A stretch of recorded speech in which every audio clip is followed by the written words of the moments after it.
Good evening. This is the March 9th, 2022 meeting of the Moscow Planning and Zoning Commission. Welcome, everybody. We'll start with the regular agenda, approval of the January 26 minutes. And I believe there was one correction that we wanted to, I think She's already got you've got it. It's having Gina on the list. Okay. So other than that, are there any other deletions, additions, corrections? If not, do we have a motion to approve? Motion to approve. Okay, Drew, motion, second. Oh, Joel, second. All in favor? Aye. Aye. Opposed and abstentions. Okay. Next item is public comment. I see no one in the audience, so we'll move past that. That seems to be more typical. I guess we certainly would encourage people to come down and talk with us. We enjoy the company. All right, item 3 is our 2023 budget. Mike? Yeah, it should be attached to your packet. Got a 2023 budget. This is similar to years past. We've typically requested about $1,500 for professional development for commission members, and really just varied over the years whether or not that's been utilized or not. Have never gotten really anywhere near the 1,500. It's really just been for registration for commissioners for various conferences and other training events, and so that's really, aside from nameplates and gifts for members that have resigned or their term is limited out, expired. Certainly those are the only expenditures that we've had over the years. And I don't know that I have any suggestions about changing the amount, but after we had Tyler here with us at the last meeting, I thought it was really informative to have some dialogue with the presenter. And I wonder if there's, and I don't know what's available, but I would love to see us have a presentation or a conversation with somebody on relevant issues for us where we would actually interact, if we could use the budget to hire somebody that would come in as a consultant to talk with us. So I would like to explore that. I think the other thing that I got a lot out of when I was first on the commission was we had a publication that I think came out, was it monthly maybe? I know that particular publication isn't in circulation anymore, but are there any publications that we could subscribe to share around the table? I got to research that. Yeah, it was Planning Commissioners Journal, I believe, was the publication at the time. But yeah, it's been a number of years since that is out of publication. But yeah, I mean, I could certainly look around. American Planning Association typically puts out, magazine subscriptions that I subscribe to because I'm a member. We certainly could, I don't know if there's ones that are directed towards the kind of planning commissioners perspective or not, or if they're just more geared towards kind of professional planners. But I could certainly, look around. I mean, we could certainly subscribe commissioners to being members of American Planning Association too, which would, get the planning magazine as well. Yeah, I would like to explore that. I mean, even though Drew's probably the closest member that is involved in planning as an architect, is planning issues. The rest of us obviously are citizen unplanners. Enthusiasts. Yeah. and I just would like to see if there's something that would help us understand issues better. So yeah, if you can kind of explore that and maybe bring back to us any suggestions or ideas, and for all of us too, if you can think of an issue that we've got coming up that would be a good discussion topic for us that would be relevant to what we're doing.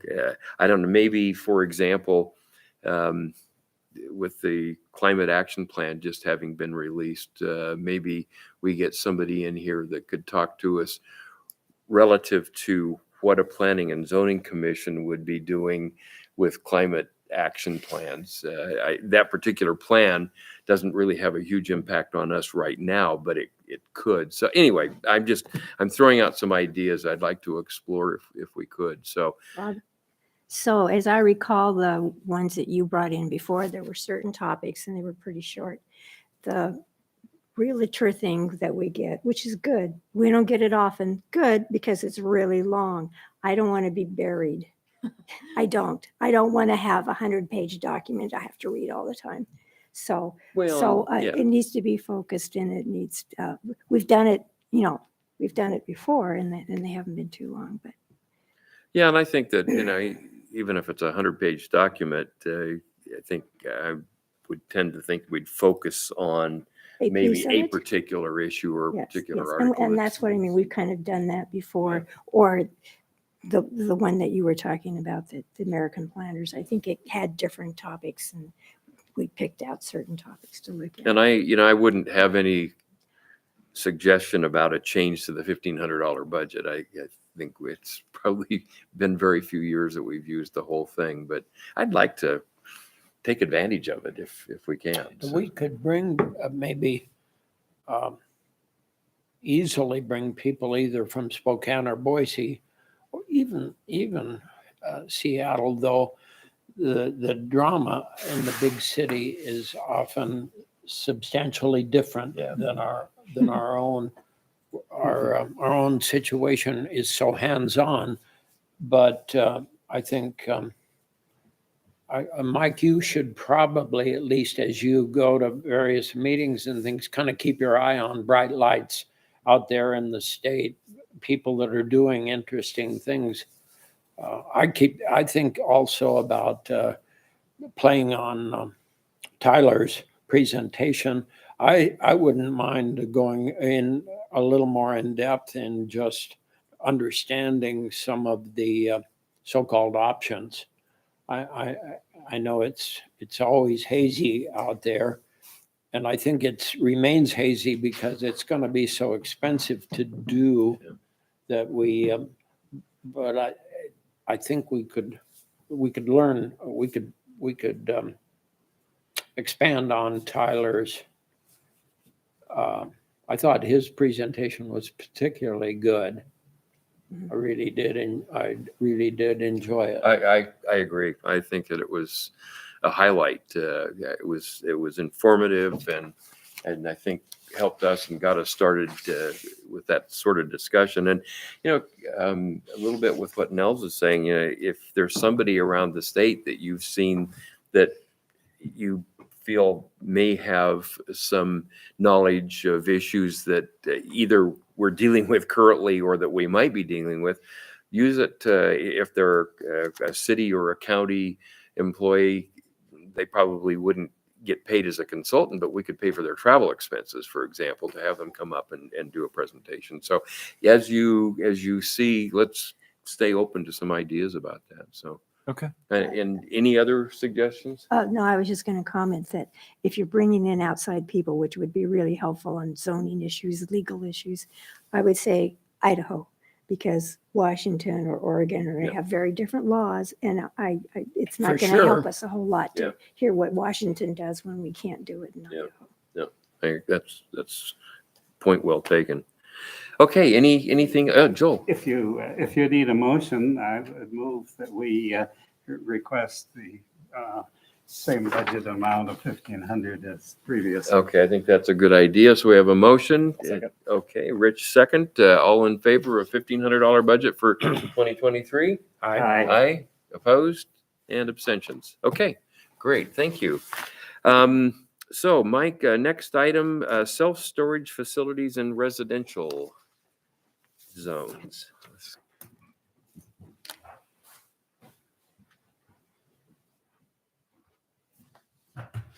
So this is just a potential code amendment that we've been thinking about for probably the last decade, just looking at self-storage facilities in residential zones. we currently have kind of a lull between some of the land use actions and our code amendments. So I thought I would introduce this topic to see if the commission was interested in potentially exploring a code amendment for self-storage facilities. So looking at, self-storage facilities is defined as NIACS code within our zoning code. The definition is establishments primarily engaged in renting or leasing space for self-storage. These establishments provide secure space, rooms, compartments, lockers, containers, outdoor space where clients can store and retrieve their goods. So I think everybody's got a pretty good idea what a self-storage facility is. We have numerous ones around town. And then looking at the use table there, I've got a little clip of that. Self-storage facilities is the top item there. So going across agricultural, forestry, and farm ranch, we've had those listed as conditional use permits. And I think throughout various iterations of the zoning code, those have kind of remained conditional use permits in those zones, mainly just because you have ag, forest, and farm ranch. There's large kind of swaths of open space. The nuisance issue is unlikely to happen just because the uses are so separated in those zones. So we never thought it was that big of a deal to have self-storage facilities kind of on the periphery or maybe, area city impact type locations. But if you look over, really the only other zones that they're allowed are motor business and industrial. So it really limits the locations throughout town. We don't have very much industrial zone land, and then motor business are primarily located along the highway corridors. So it really just kind of directs self-storage facilities to kind of main areas where it's motor business oriented development. So you typically think of areas that would warrant self-storage facilities, and you think of maybe Palouse River Drive and 95. We've got two facilities, one on the northwest, one on the southwest corner of the intersection there. And that's what you typically envision, when you think of a self-storage facility. That's previously on the north. This is on the south side of the road, Palouse River Drive. But actually, we have quite a few that are directly adjacent to residential uses throughout the city. So this is on the north end of town, North 95. Actually accessed, probably not ideal, but accessed via the kind of the Quail Run neighborhood over there, which is zoned R2.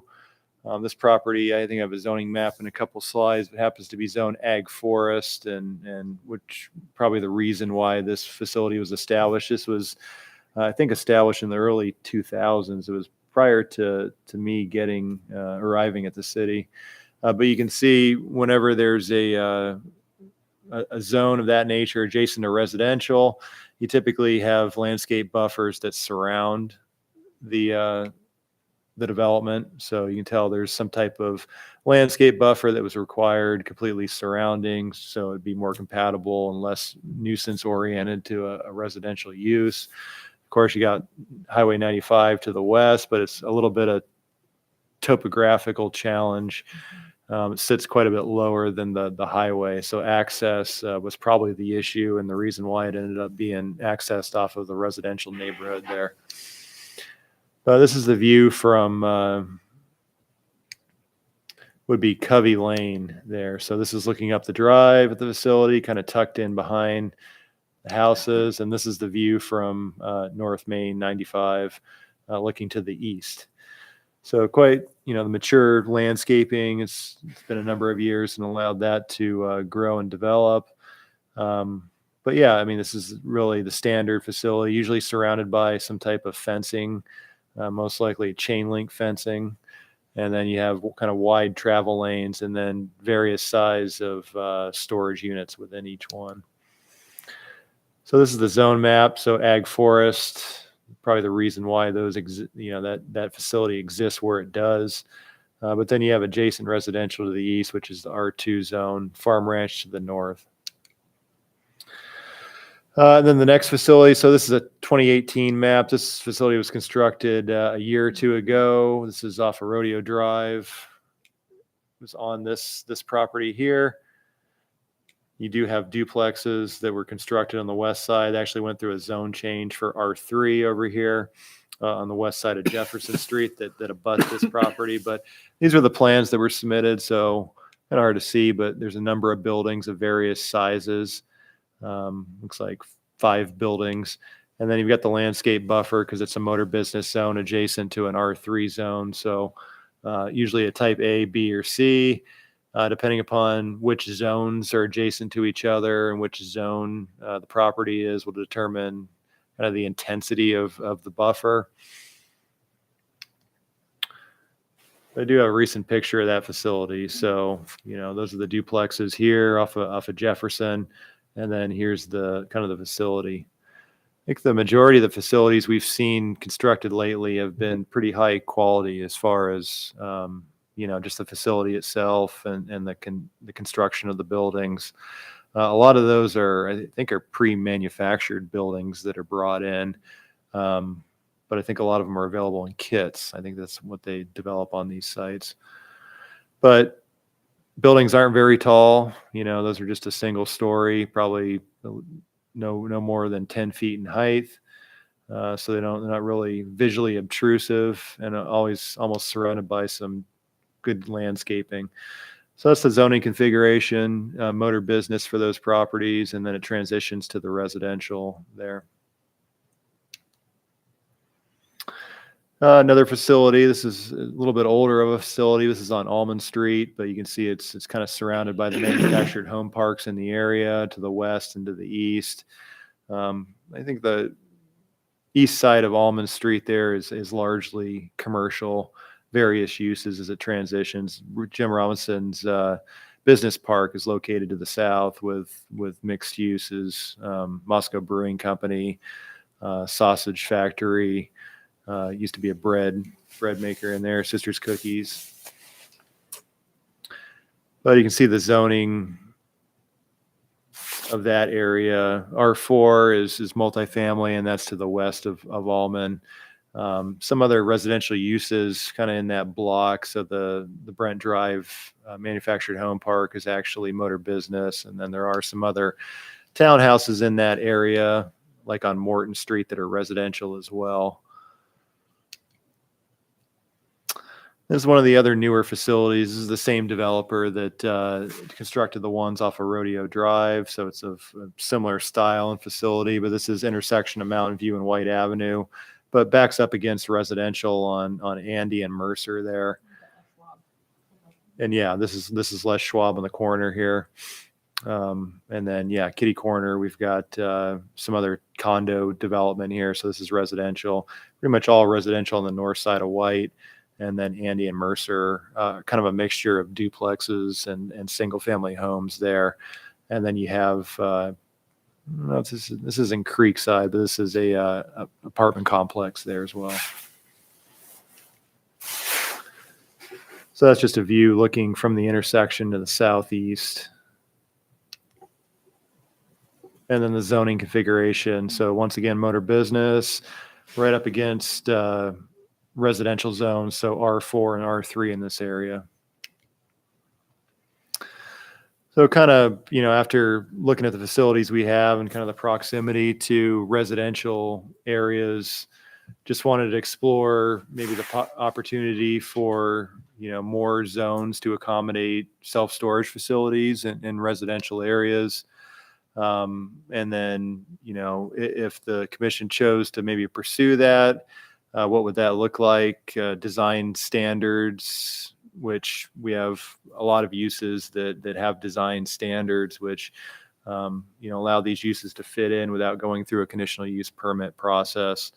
Or conditional use permit process is always an option to be able to mitigate some of the unique circumstances for certain scenarios and areas. And then looking at maybe what those potential standards are, landscaping, obviously. So if you say you have a self-storage facility that's located in a residential zone, it's adjacent to other residential zones, our type A, B, or C buffers don't really kick in because the buffers are dependent upon being adjacent to a higher intensity zone. If they're the same zone, especially residential, then that wouldn't necessarily kick in as a requirement. So you'd be looking at potentially additional landscaping requirements just for self-storage facilities that would be similar if there was a facility located adjacent to residential. Whether the setbacks would be greater than what would normally be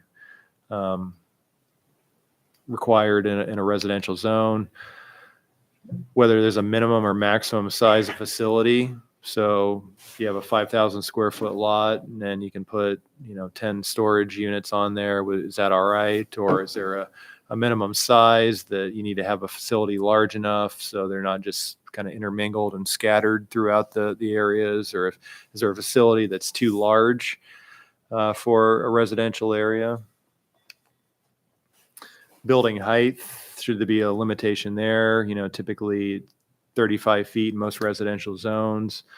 You want larger sized buildings, in length or width, and still maintain the maximum building height for the zone. So it could be potentially 2-3 stories tall with storage units. Thinking about fence construction, chain links, typically what we've seen in commercial zones. Is that adequate for residential, or does it need to be something that looks better than that? Limited hours of access. So I don't know, but 3 a.m. may have an issue, someone going to get their goods. So maybe it's hours are limited to 10 p.m. to 7 a.m. All the way around. Prohibited. Yeah. Did I say aloud? Yeah. prohibited from that time. Sorry. And then do we care about, what they're constructed from? The facilities that we've seen the last few years have, certainly have looked nice. And I don't know there's been any issue with those facilities, but would they need to be of a higher quality if it's in a residential area? So those are kind of the things we've thought about, over the years, as far as maybe allowing greater use of self-storage facilities in the city. So They're pretty ugly. So, and yet it's shocking how many of us have so much crap that we can't seem to get it into our house. I don't know whether that's because we don't have attics anymore or what. I think the argument to have storage closer to residential seems like a kind of a cool idea, but the ugliness of it seems really antithetic to a community. And whether it almost seems to cry out for a different kind of a facility than what we typically see. And I don't know if they make so much money, in the fancy areas. I'm thinking Park City is where I spend quite a lot of time. They have 2- and 3-story units, and I guess the closest ones we have are right over here on off of what's right it? next to Gormley Park, I believe. By the park, by storage Gormley. spot. I think those are the Those only are the two closest ones we have. They, I think that's Third, some third, DeMerler third. a family has those, and those are up. Those are kind of 2-storied and aren't as quite as bleak. The worrisome thing is that, from my point, as we've over the years, we've been anxious to get a little mixed use into residential areas, and people have been dramatically against that. And I'm not sure why. but they seem to feel, was always this attitude, if you had a little mixed use area, a little business, or somebody was going to put a absurd use in close to it. But if we could get to the point where people would allow a sort of a little business amalgamated, with residential, then maybe what we could do would be to have the face of these things with coffee shop or a little office or something on the front, and then it blocks the view so that as you drive by, you see this lovely front. But in the interior, you end up with these, 2-story units or something because the ones you're showing over there on Rodeo, that's terrible. I would vote against it in a nanosecond. So, God only knows that if you walk up and down the alleys even in Fort Russell, alleys are pretty terrible. One, just people presume that people aren't going to walk up their alley and see their, with the worst part of our lives seems to occur in the alley. But it almost screams out. And this would be an interesting thing to find what some maybe other towns, other cities, because it would occur to me as we get to the point where we're more dense, people are going to have less room. In the last years, everybody builds a 3,000 square foot house. So you can't imagine why they have a storage unit as well.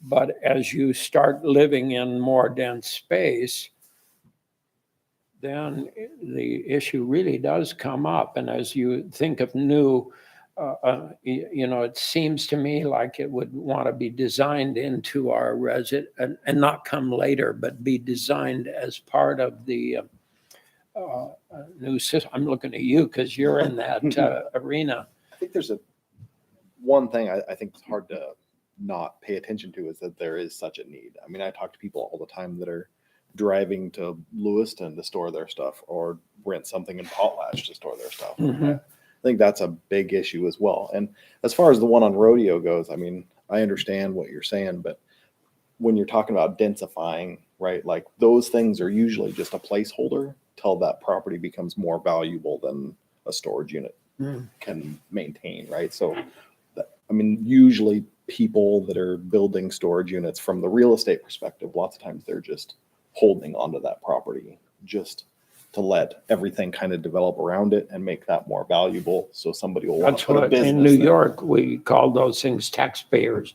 Yeah. It pays the taxes while you're waiting. That really is it. So like, I think that opening it up to a residential area, maybe it would be something that would be there more long-term.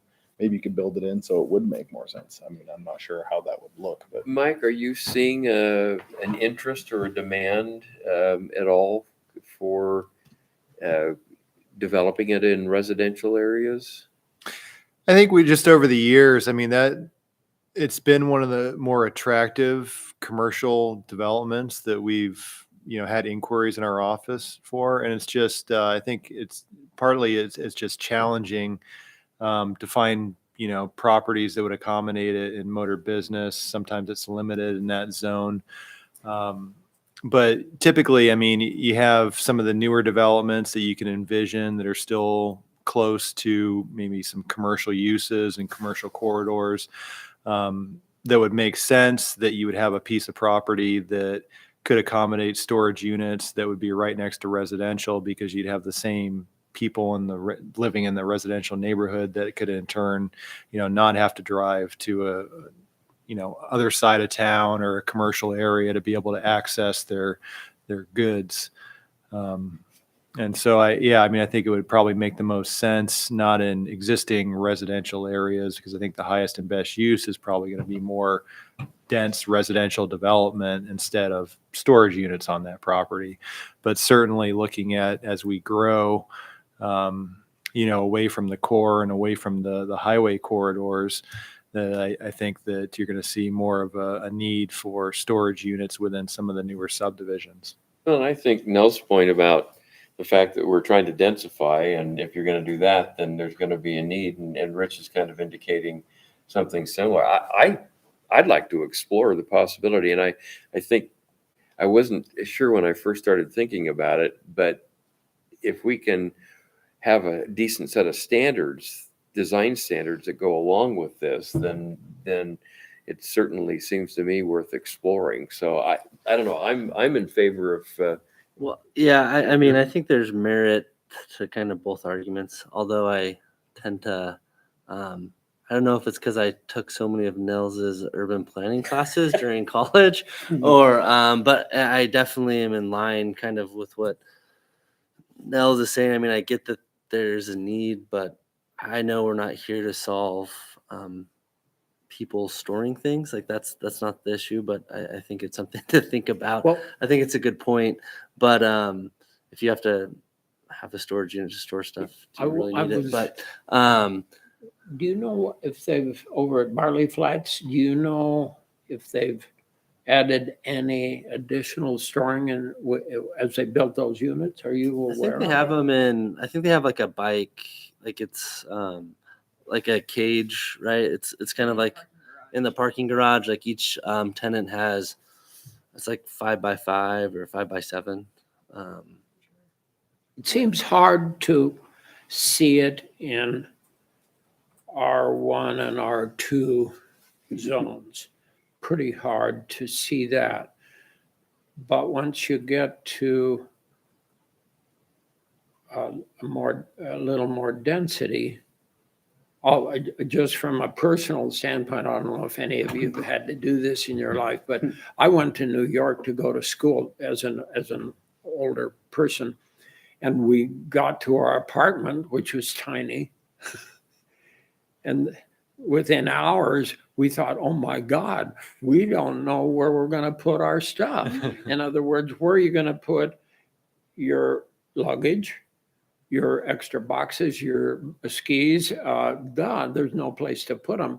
And so it would seem to me that this lends itself, if we were to work, especially in Legacy Crossing, where we're doing more apartments, with apartments, and the need for parking and what have you, you could build units that are storage units there that are more compatible. It's harder to imagine somebody who's building a $500,000 home in a large lot to think I would like a storage unit across the street.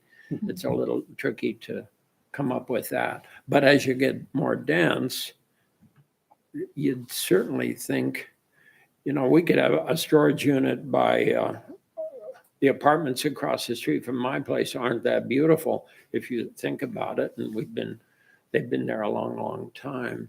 But as you get to 2- and 3-story things, I think you end up with some opportunities there as well. So it's a good. I think it's a good. I think it's worth exploring for sure. I think the location of some of these examples I'm not super pleased with, right? Like especially the one on Mountain View.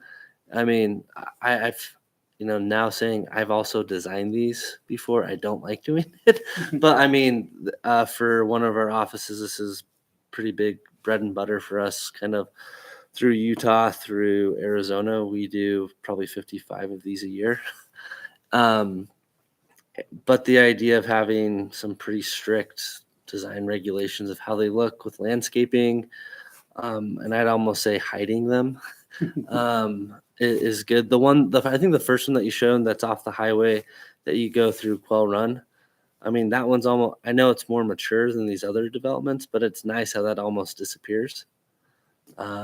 the contours of the land allowed that. Yeah, that's to not be yeah, yeah. seen, and we don't But have. if there wasn't trees though, it'd be a little bit more obvious. But do you really want all these people going through a residential neighborhood? I'm not saying Yeah. to go through a residential neighborhood. I don't want them to go through it. Oh, got it. Okay. I think how it disappears, how it's almost Yeah, not okay, as there. No, I don't think it's good how they go I through. mean, that's going down like a really dead end street, and then No, it's yeah, just like, I think that part's absolutely horrible.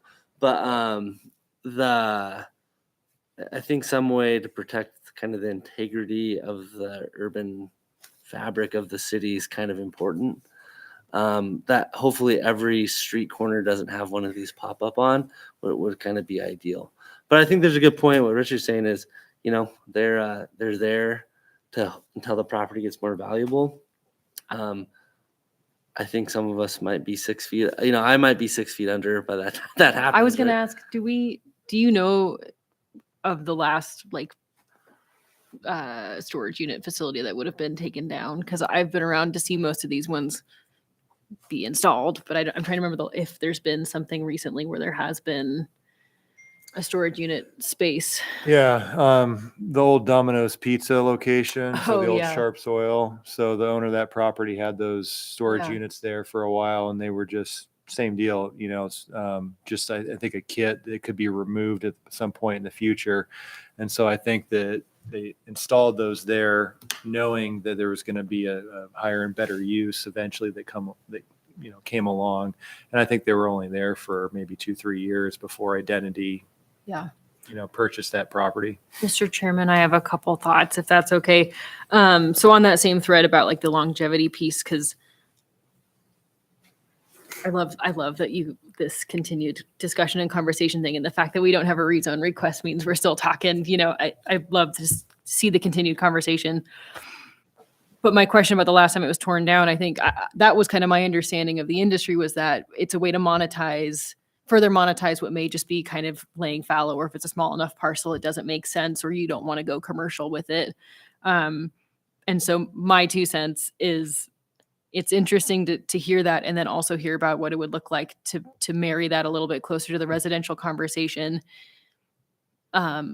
When what I've been hearing is our focus on wanting to be really mindful as a city about higher density, or better use of the land that does come in, or we're hearing from citizens that they're concerned about growth and this, that, and the other. And so I'm playing this out in my head where you do pencil someone into a corner with a bunch of restrictions. I also was pretty sure that even if you want to tuck it away with landscaping, I was pretty sure part of why it is so visible is in part for security for the people who are at who are storing their stuff there. It's meant to not be tucked away, so there's not nefarious actors at play. And that's just me being someone driving by who is nosy when I see people with their storage units open and wondering what's in there. But I guess my thought as a city council member, I get a little bit nervous if we are talking about trying to make something work and potentially be appealing, and then penciling someone into a corner with a whole bunch of additional regulations, if ultimately we don't think it's going to meet what we're trying to achieve in a residential R123 mixed use environment. Because if the ultimate goal is to try and encourage someone to come in with a coffee shop or something, who would maybe be interested in meeting a community need for storage on the side, I'd be nervous about us trying to pencil in something really, really hardcore for a hypothetical. But there's nothing wrong with exploring it and seeing what we hear elsewhere. But Well, can't we? also, I don't know if that might have been too oversharing as a liaison, but I just throwing it out there. No, I appreciate that. All the information is appreciated. And I guess as we explore this, we'll get into more detail. But it seems to me like and I agree with Nels that an R1, R2, R3 probably isn't the right place. R4 maybe, but if you wanted your coffee shop, and then it isn't allowed in motor business right now, but maybe, or a neighborhood business, I'm sorry, not motor business, but neighborhood business, but maybe there's the opportunity to, and if you get some appropriate design standards in, to have something a little bit more integrated. So, I mean, we don't have to make design standard decisions tonight, but By 8 p.m. Yeah, I like the idea to explore this and see where we go with it. So You could imagine over at Identity, you could have built 30 storage units with that entire development, and no one would have ever known the difference. But like Haley's or were, when you have 200 units, you've got people coming and going all the time anyway, and a few people going to their storage unit aren't going to surprise you. If you live in a R1 district and you have people going and coming, well, I don't think the A neighborhood here. you know, you can see how that would go, because the minute we have even want to put a duplex into a housing area, people start screaming bloody murder. So but I think the concept, maybe we'll get poorer and we won't need so many storage units. Maybe Sell some we'll junk. have, maybe gas price will go right up there and we'll have to downsize. So is the consensus that we should move forward to explore this? I mean, worst case, we don't make a change, but Sure. Yeah. I just, before I conducted a bunch of research, I wanted to kind of get a direction as to whether or not the Well, commission. I'm willing to discuss it. My initial reaction was quite dubious, but I'm willing to discuss it. Yeah. and I had a similar reaction, Joel, but the more we talk about it, the more I see some possibilities that we ought to consider anyway. I'm like you're saying, the R4, RO, and Yeah. neighborhood business, I think is what Mhm. Yeah. those. Sure, Makes some I sense, think, right? Like- and to disperse storage units here and there is typically what we see even in McCall, let's say. You drive out of town 6 miles to a storage unit out in somebody's cow pasture. They decided to Yep. build some storage units because apparently they make more money than a pasture. And I'm always amazed as you drive into McCall from the north, there's storage units out there in the middle of nowhere. Well, just on a side note, I don't know if you've noticed kind of this phenomenon in Pullman, that they have so they have commercial zones that I think require bottom floor to be commercial, but they can have apartments above that. So you'll notice a lot, especially when you come into town from Moscow, like the apartments on the left, right by Paradise Creek, the other brewery, the railroad tracks there. They all have rentable storage units on the bottom floor, and then it's like levels of residential, which I don't find necessarily that attractive to have pretty much storage units on the bottom and then pretty much residential That's pretty above, much but then- railroad property there Yeah. anyway. So Sure. it fits. Sure. It's okay. And that could be attractive. It's a question. Could of be, design. yeah. And it could be a placeholder too, right? Like, Yeah, I mean, eventually you might want to have some. Yeah. Well, you commercial think the space in there. place, almost the exact same scenario by the old European. There's apartments that I think there's like a hairstylist in one of them now, but I Yeah. think you could tell they started out as maybe storage units, and then eventually somebody with a better business ended up going in one. Okay, well, if everybody's in agreement, let's move forward and see where we go with it. Okay. All righty. So Joel, you're up next. Transportation report. Well, that's easy. The next one is canceled tomorrow, and I haven't seen an agenda that extends beyond that. Okay. We'll get you on the next go around here. Announcements. A couple of things. The Sustainable Environment Commission released their climate action plan. It's available on the city website. I read through it yesterday and today.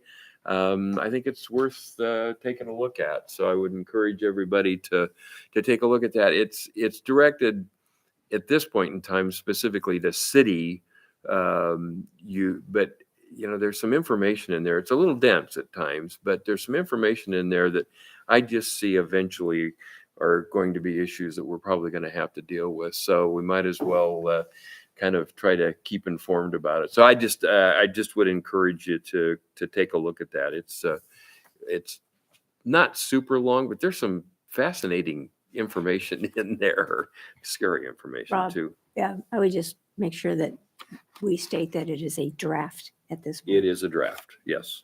And I think that it's been presented to council, but council is probably going to be further discussing and Yeah, there's a public, there's a public forum for it. Well, that's not the right word for it. There'll be a city council workshop to address all the comments that come in from the public for the draft on, April 25th. thank you. I was about to say March. I knew that wasn't right. So April 25th. And then, but I think there's also there's like a 3 p.m. thing. Let me see if I wrote it down. Tyler mentioned it in a previous meeting.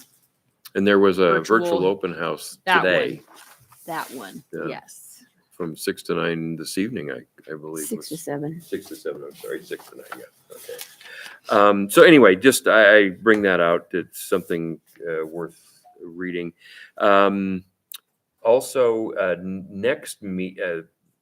the next meeting, but 2 days before the next meeting, Mike and I are giving the annual report to council for the annual commission report. So if you have any thoughts or ideas that you want conveyed, let me know or let Mike know. It's usually a fairly informal and not a real lengthy process. We did it virtually last year, if I recall. Yeah, I So, think so. and a couple other things I wanted to mention. I got a call. It was actually a message on my home phone from somebody who wanted to talk about the rezone of the Fosburg property that we dealt with and we approved. And I noticed City on council. Monday, council approved that. I had mentioned to the individual that I wouldn't be able to discuss it, but they wanted to know what the protocol was for submitting comments.